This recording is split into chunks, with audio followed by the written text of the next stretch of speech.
Hello students, welcome again. I hope previous work complete कर चुके हो। आज हम बच्चों हमारा नेक्स्ट चैप्टर स्टार्ट करेंगे, जो चैप्टर है chapter number pair of linear equations in two variable.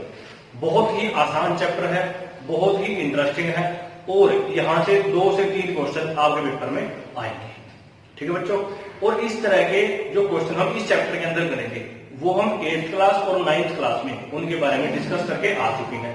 अभी बच्चों हम थोड़ा सा बेसिक से स्टार्ट करते हैं। जो आपको पता है कि हम डायरेक्ट किसी भी एक्सरसाइज पे नहीं आते, उसके बेसिक के बारे में बात करते हैं। तो देखिए बच्चे, ये हमारा चैप्टर है pair of linear equations in two variable. Variable आप लोग जानते हो, those quantities whose value can vary. ऐसी क्वांटिटीज जिनकी वैल्यू वेरी कर सकती है उनको हम बोलते हैं वेरिएबल, और इनको हम बच्चों अल्फाबेट से रिप्रेजेंट करते हैं। ठीक है, और अल्फाबेट भी कौन से, जो हमारे लास्ट से स्टार्ट होते हैं। ठीक है, x y z p q r s t ऐसे होते हैं। ठीक है, और जो हमारे पास स्टार्टिंग वाले होते हैं ए बी सी डी, इनको भी हम छोटी क्लास तक, जो हमारी 5th 6th क्लास तक होती है, उनके लिए तो हम इनको वेरिएबल की तरह ट्रीट कर लेते हैं। लेकिन जैसे ही हम थोड़ी सी बड़ी क्लास में आते हैं, जैसे 9th में आ गए हम, या हम इसकी 10th की बात करते हैं, 11th की बात करते हैं, 12th की बात करते हैं, तब हमारे पास ये जो ए बी सी हमारे स्टार्टिंग के अल्फाबेट्स होते हैं, ये हमारे पास आर्बिट्रेरी कांस्टेंट की तरह ट्रीट होते हैं। ठीक है, अब वो वेरिएबल हमारे कितने आएंगे? 2 वेरिएबल आएंगे। इट मींस एक्स और वाई आ सकता है, वाई और जेड आ सकता है, पी और क्यू आ सकता है, एम एन आ सकता है, यू वी आ सकता है। ठीक है बच्चों, इन इक्वेशन, अब इक्वेशन क्या हुआ? किसी भी पोलिनोमियल को हम अगर इक्वेट करा देते हैं, इक्वेशन मतलब इक्वेट कराना, इक्वेट इसके नाम से ही क्लियर बच्चों, इक्वेशन को इक्वेट कराना। ठीक है, किसी भी पोलिनोमियल को अगर हम इक्वेट कराते हैं 0 के, 1 के, 2 के, या किसी पोलिनोमियल को दूसरी पोलिनोमियल से जो दूसरी डिग्री की है, जो 2 पोलिनोमियल आई उनकी डिग्री अलग अलग है, उनको हम इक्वेट करा देते हैं। या बच्चों 2 अलजेब्राइक एक्सप्रेशन को हम इक्वेट कराते हैं, या एक पोलिनोमियल को और एक अलजेब्राइक एक्सप्रेशन को इक्वेट कराते हैं, तब हमारे पास इक्वेशन आ जाती है। ठीक है बच्चों, अब इक्वेशन भी हमारे पास बहुत तरह की होती है, उसकी डिग्री के बेस पे आती है। अगर इक्वेशन की डिग्री 1 है तो लीनियर इक्वेशन होगी, अगर 2 है तो हमारे पास क्वाड्रेटिक इक्वेशन होगी, जो हमने 4th चैप्टर में स्टडी किया। अगर उसकी डिग्री 3 है तो हमारे पास क्यूबिक इक्वेशन होगी, डिग्री 4 है तो बाई क्वाड्रेटिक इक्वेशन होगी। लेकिन इन सारों का काम नहीं है, यहाँ पे हमें किसका काम करना है? सिर्फ लीनियर इक्वेशन का। लीनियर मतलब जो एक लाइन को रिप्रेजेंट करेगी। लाइन में देखो इसी में से बन के आया है। लीनियर इक्वेशन को हम अगर एक्स वाई प्लेन पे प्लॉट करते हैं तो वो एक स्ट्रेट लाइन को रिप्रेजेंट करती है बच्चों। और लीनियर इक्वेशन की डिग्री क्या होती है? 1 होती है। मतलब कि हमें ऐसी इक्वेशंस के बारे में स्टडी करना है जिसमें पहली बार 2 वेरिएबल हो, दूसरी बार लीनियर हो। लीनियर मतलब डिग्री 1। ठीक है, लीनियर इक्वेशंस के 2 वेरिएबल्स, ये जो चैप्टर है ये हमने 9th क्लास में किया है। 9th क्लास में हमने लीनियर इक्वेशंस इन 2 वेरिएबल के बारे में अच्छे से सम किए हैं। ठीक है, वही इक्वेशन यहां आएगी, लेकिन वहां पे एक सिंगल इक्वेशन आती थी, यहां सिंगल नहीं है, यहां पे 2 इक्वेशन आई है। Pair of linear equations, 2 equation आएगी। अब उन दोनों को एक साथ सोल्व करना है हमें। ठीक है, अब उसके बारे में हम स्टडी करेंगे, कैसे कैसे सोल्व कर सकते हैं, किस किस को वो रिप्रेजेंट करेगी, कितने कितने उनके सॉल्यूशन आएंगे, कौन हमारे कंसिस्टेंट है, कौन इनकंसिस्टेंट है, कौन हमारे डिपेंडेंट है, कौन इंडिपेंडेंट है, और उनको चेक करने की क्या क्या हमारे पास कंडीशंस है। ठीक है बच्चों, वो सब हम करेंगे एक सीरियल में जब आएंगे तब करेंगे। अभी हम अपना बेसिक करते हैं। तो हमारे पास फर्स्ट जो डेफिनेशन आती है लीनियर इक्वेशन इन 2 वेरिएबल, जो हमने 9th क्लास में कर रखे वही है बच्चों। An equation of the form ax plus by plus c is equal to 0। इस तरह की इक्वेशन के बारे में आप लोग जानते हो, इसको हम क्या बोलते हैं? लीनियर इक्वेशन इन 2 वेरिएबल। वेरिएबल कौन हुए? x और y। a b और c क्या हुए? ये हमारे पास आते हैं रियल नंबर। अब बच्चों यहाँ पे a और b दोनों इक्वल टू 0 नहीं हो सकते। ठीक है, where a and b does not equal to 0, दोनों 0 नहीं हो सकते। तो कई बार बच्चों इस चीज के प्लेस पे ये वाली बात भी लिख के दे सकता है, a square plus b square does not equal to 0। तो हमें पता होना चाहिए, अगर a हमारा 0 नहीं है तो उसका स्क्वायर करेंगे वो भी 0 नहीं आएगा। अगर b हमारा 0 नहीं है उसका स्क्वायर करेंगे वो भी 0 नहीं आएगा। a स्क्वायर और b स्क्वायर दोनों 0 नहीं है तो उनका सम करेंगे, सम भी 0 नहीं आएगा। वही बात कुछ है। ठीक है, and a b c are real numbers. ये कैसे होते हैं? हमारे रियल नंबर्स होते हैं। इसको हम बोलते हैं linear equation in two variable. आपको बच्चों ये पूरा एक्सप्लेन करके लिखना ऐसे, linear equation in two variable. यहाँ पे हमने स्पेस की वजह से ऐसे लिखा, ठीक है। तो फिर हमने एक क्या बनाया यहाँ पे एग्जाम्पल लिखा, क्या 2x + 3y + 5 = 0, ठीक है। x और y वेरिएबल है हमारे पास, और बच्चों हम x को क्या बोल देते हैं, ये यहाँ जो हमारे पास ये a आया इसको हम बोलते हैं कि ये हमारे पास कोफिशिएंट ऑफ x है, और b को बोल देते हैं कोफिशिएंट ऑफ y, और c को बोलते हैं कांस्टेंट टर्म, ठीक है बच्चों। a is coefficient of x, b is coefficient of y and c is constant term.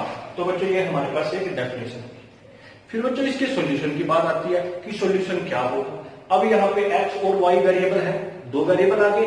Variable का मतलब क्या होता है कि उसकी बहुत सारी वैल्यू आएंगी x की और y की।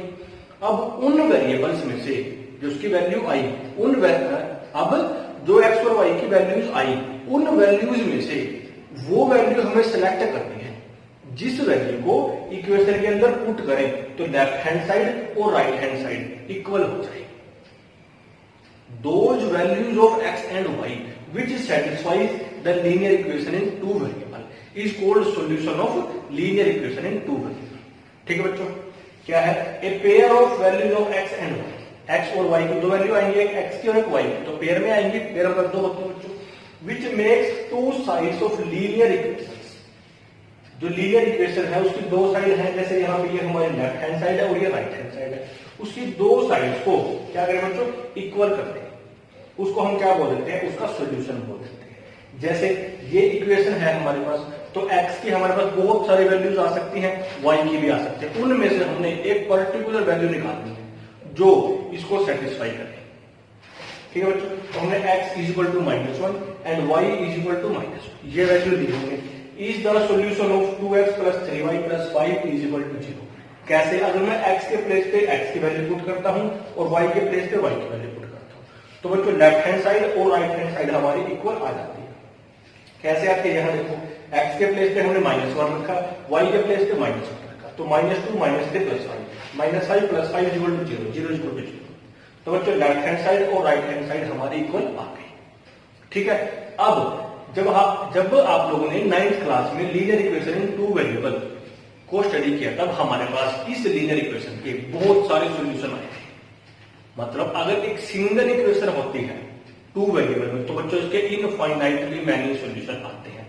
हम क्या काम करते थे, y की वैल्यू निकालते थे इन टर्म्स ऑफ x को हम लेफ्ट हैंड साइड से राइट हैंड साइड में शिफ्ट कर देते थे और लेफ्ट हैंड साइड में सिर्फ y को रखते थे। फिर अपने अकॉर्डिंग हम x की वैल्यू पुट करते थे, 0 पुट करेंगे, उस 0 के कोरस्पोंडिंग y की एक वैल्यू आएगी। फिर 1 पुट करेंगे, y के उस x = 1 के कोरस्पोंडिंग y की दूसरी वैल्यू आएगी। फिर 2 करेंगे, फिर कोई आएगी, 3 करेंगे, कोई आएगी, ऐसे करते करते बहुत सारी वैल्यूज आ जाती है हमारे पास, ठीक है बच्चों। फिर क्या आता है हमारे पास, नोटेशन फॉर द सॉल्यूशन। जो उसका सॉल्यूशन आया, जो x और y की वैल्यू आई, उनको हम कैसे डिनोट करें, उसको कैसे हम इसके हम नोटेशन के बारे में बात करते हैं, ठीक है। Since the solution of a linear equation in two variables is in the form of a pair of values, pair of value में आएगा, दो वैल्यू आएंगे बच्चों हमारे पास, एक वैल्यू x के लिए आएगी और एक y के लिए आएगी, 1 for x and 1 for y। अब वो कौन सी आएगी, which satisfy the given equation, जो उस इक्वेशन को सेटिस्फाई करेगी। The solution is written as an ordered pair. जो x और y की वैल्यू आएगी उसको बच्चों हम कैसे लिखेंगे, उसको हम एक ऑर्डर्ड पेयर बोल देंगे। ऑर्डर्ड पेयर एक पर्टिकुलर ऑर्डर में लिखेंगे हम उसको। ऑर्डर में कैसे लिखेंगे, जैसे हमारे पास x की वैल्यू -1 और y की वैल्यू -1 आएगी, इसको बच्चों हम ऐसे लिख सकते हैं -1, तो जो ये हमने लिखा है, ये हमारे पास क्या आया, एक ऑर्डर्ड पेयर आया। ऑर्डर्ड पेयर मतलब पहले जो इस कॉमा से पहले जो आई वैल्यू, ये हमारे पास x की वैल्यू आएगी और यहाँ y की वैल्यू आएगी, ठीक है बच्चों। क्या बोलता है, the solution is written as an ordered pair of real numbers, ऐसे लिख देंगे बच्चों। जो ये हमारे पास क्या आई, x की वैल्यू आई और यहाँ y की value. First writing the value for x and then the value for y। पहले तो हम x की वैल्यू लिखेंगे और फिर हम y की वैल्यू लिखेंगे, ठीक है। फिर हमारे पास एक छोटी सी डेफिनेशन और आती है, क्या है वो, ज्योमेट्रिकल मीनिंग ऑफ सॉल्यूशन, कि जो सॉल्यूशन आए हमारे पास उसका ज्योमेट्रिकल मीनिंग क्या होता है। ये डेफिनेशन आएगी बच्चों हमारे पास, ज्योमेट्रिकल मीनिंग ऑफ सॉल्यूशन। इसके अंदर हमें क्या करना है, each solution of linear equation in two variable a x plus b y plus c is equal to 0 corresponds to a point on the line representing the equation. मतलब कि जो ये इक्वेशन है हमारे पास टू वेरिएबल में, इसके जो solution आएंगे एक्स और वाई की वैल्यू, ये हमारे पास एक पॉइंट को रिप्रेजेंट करेगी बच्चों। एक पॉइंट को रिप्रेजेंट कहां करेगी? एक्स वाई प्लेन के अंदर उसको रिप्रेजेंट करेगी। तभी हम इसको बोल सकते हैं कि भाई वो उसका सॉल्यूशन है और एक पर्टिकुलर पॉइंट को रिप्रेजेंट करता है बच्चों। ठीक है, ये है हमारे पास। इसके लिए मैं आपको यहां दिखाता हूं, जैसे हमारे पास ये -1 वैल्यू आई, अगर मैं इसको एक्स वाई प्लेन के अंदर ऐसे रिप्रेजेंट करता हूं, आप सभी को पता है ये कौन से क्वाड्रेंट में आएगा? थर्ड क्वाड्रेंट में आएगा। तो बच्चों -1 यहां आता है, तो ये एक पर्टिकुलर वैल्यू, एक पर्टिकुलर पॉइंट आया। ठीक है, किसका? इस जो हमारे पास यहाँ पे लीनियर इक्वेशन है, टू वेरिएबल आई थी, इसके सॉल्यूशन को हमने क्या किया? रिप्रेजेंट किया एक्स वाई प्लेन में, तो एक पॉइंट आया। ठीक, ये आप सभी को लिख देना है बच्चों। हमारे पास नेक्स्ट डेफिनेशन आती है pair of linear equations in two variable, जो हमारा चैप्टर का नाम है। अब वो हमारे पास दो इक्वेशन आएगी, दो वेरिएबल में आएगी। ठीक है, अब उनको हम देखते हैं वो क्या होते हैं, उसकी डेफिनेशन क्या होती है, उसकी जनरल रिप्रेजेंटेशन क्या होती है, और उसके साथ साथ हम देखेंगे अगर हम उन दोनों इक्वेशंस को एक एक्स वाई प्लेन पे प्लॉट करते हैं तो उनका ग्राफ कैसा दिखता है। ठीक है, आज सिर्फ इतना ही करेंगे। तो बच्चों two linear equations in same two variable, तो दो वेरिएबल आएंगे वो सेम होने चाहिए, एक्स वाई।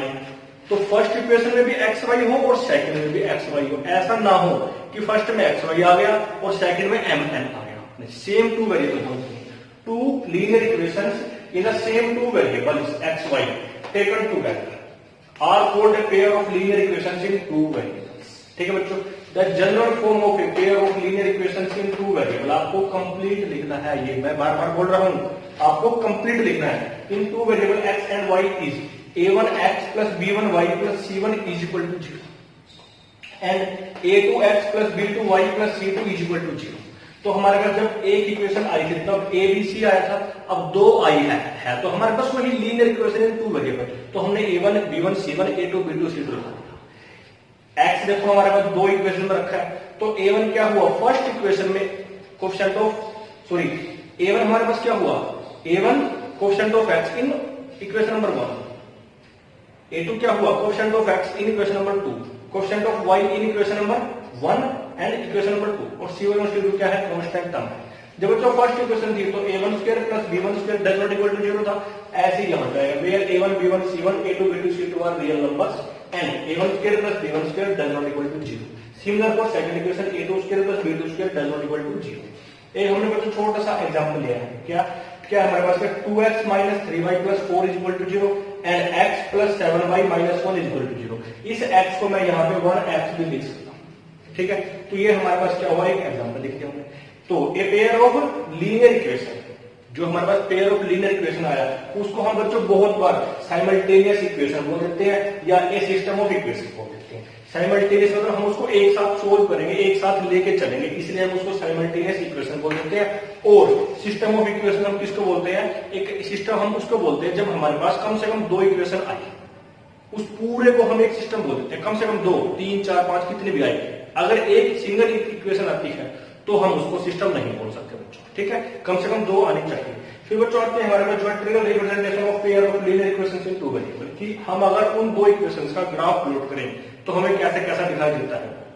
हमें पता है कि एक सिंगल इक्वेशन स्ट्रेट लाइन को रिप्रेजेंट करेगी, दूसरी इक्वेशन भी स्ट्रेट लाइन को रिप्रेजेंट करेगी। जब दो इक्वेशन है दोनों स्ट्रेट लाइन को रिप्रेजेंट करती है तो 3 पॉसिबिलिटी बनती है बच्चों, या तो वो एक दूसरे को ऐसे इंटरसेक्ट करेगी, या एक दूसरे के पैरेलल होगी, या एक लाइन के ऊपर दूसरी लाइन होगी।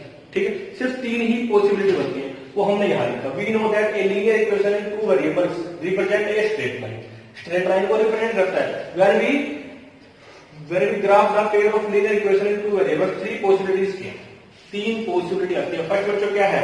एक लाइन L1 है, दूसरी L2 है, आपस में इंटरसेक्ट करती है। जिस पॉइंट पे इंटरसेक्ट करते हैं उसको बोलते हैं पॉइंट ऑफ इंटरसेक्शन, और जो दो लाइन अगर इंटरसेक्ट करते हैं उनको बोलते हैं हम इंटरसेक्टिंग लाइंस। ऐसी बच्चों सेकंड पॉसिबिलिटी है पैरेलल लाइंस की, एक लाइन के पैरेलल दूसरी लाइन है। और थर्ड पॉसिबिलिटी है हमारे पास कोइंसिडेंट लाइन, एक लाइन के ऊपर जब दूसरी लाइन आती है तो ऐसी बनती है बच्चों। तो ये 3 पॉसिबिलिटी बनती है बच्चों अब हम नेक्स्ट जब भी हमारी वीडियो आएगी, मतलब कल जब हमारी वीडियो आएगी, तो हम इसके अंदर 3.1 एक्सरसाइज के 3 सम है हमारे, 3 सम हम करेंगे। ठीक है, ये काम है।